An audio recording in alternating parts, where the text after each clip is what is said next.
நேற்று 2 நாளாக ஒரு இடத்துல ஒரு 10 மணி நேரம் யூடியூப் பார்த்துக்கிட்டு இருந்தேன். கண்ணகி நகர் கார்த்திகாவை பற்றி ஒரு மார்ஜினலைஸ்ட் ஏரியாவில் விக்டிமைஸ்டு ஏரியா. அங்கே இருக்கிறவங்க எல்லாம் சப்ரஸ்டு பீப்புள், ரொம்ப கடினமான பீப்புள். எந்த விதமான வேலைக்கு கூட எடுத்துக்காத ஒரு பகுதி தான் அந்த கண்ணகி நகர் ஏரியாவிலேருந்து ஒரே ஒரு கார்த்திகா இன்னைக்கு கண்ணகி நகரை இந்தியா முழுக்க பார்க்க வச்சுட்டாங்க.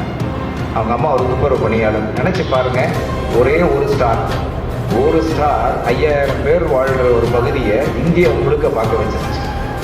அது ஒரு பெண்ணுன்னும் பொழுது அந்த அம்மா துப்புரவு பணியாளர். அவங்க அம்மாவை ரொம்ப கொச்சைப்படுத்தியிருக்காங்க. சாப்பாட்டுக்கே வழியில் உனக்கு உன் பொண்ணு கபடி தேவையா, கபடிக்கு அனுப்பி உன் பொண்ணை வளர்த்துணுமா, இதெல்லாம் அவ்வளோ கஷ்டப்படுத்திருக்காங்க. இருந்தாலும் அந்த அம்மா ஸ்ட்ராங்காக இருந்த ஒரே காரணத்தினால பொண்ணுறது ஏர்போர்ட்டில் லேண்டது நேராக சிஎம் வீட்டுக்கு அழைப்பு. முன்னாள் ஆளுநர் தமிழிசை சவுந்தரராஜன் மேடம் அவங்க வீட்டுக்கு போகிறாங்க. நினச்சி பாருங்கள், இன்றைக்கி ஐபிஎஸ் ரிசீவ் பண்ணுற அளவுக்கு ஒரு பொண்ணு வளர்ந்துருக்கு 12ஆம் வகுப்பில். அப்படின்னா எதுக்கு இந்த வார்த்தையை நான் அழுத்தமாக சொல்கிறேன்னா, எங்கேருந்து வெற்றி ஆரம்பிக்குதுன்னா ஒரு ஏழ்மையிலேருந்து ஆரம்பிக்கும். ஏன் ஏழ்மையிலேருந்து ஆரம்பிக்குன்னா அவங்களுக்கு மட்டும்தான் வில் பவர்.